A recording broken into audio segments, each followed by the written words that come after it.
በታቦተ ጽዮን ጉዳይ ላይ ሲአይኤ ያወጣው ሪፖርትን ሲያነጋግር ቆይቷል። ብቸኛ የተረፈ የግብጽ ፒራሚድ ብቻ ነው።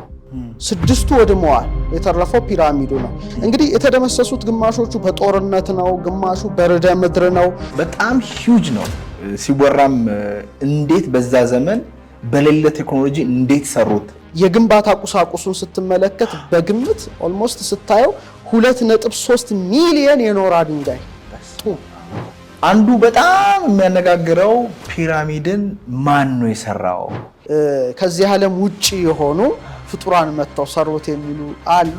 ሄኖክ ራሱ ሰራው የሚል ሐሳብ አለ። ትንሽ ለየት ያለ ነው። በማዕድን አወጣጥ ዕውቀት በጣም የተካኑና የተራቀቁ የጠበቡ ሳይሆን የተጠበቡ በመሆናቸው። ሌላኛው ደግሞ በጣም እያነጋገረ ያለው ይሄ ጉዳይ የተሰራው በኤሊያኖች ነው። ባዕድ ፍጡራን ገነቡት። መገለጽ የሌለበትን የረቀቀ ጥበብ አስተምረዋል ነው ከጥፋት ውሃ በፊት።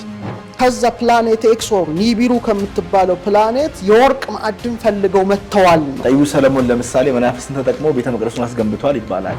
እና ከታችን ጠብቅ ወይስ ከላይ?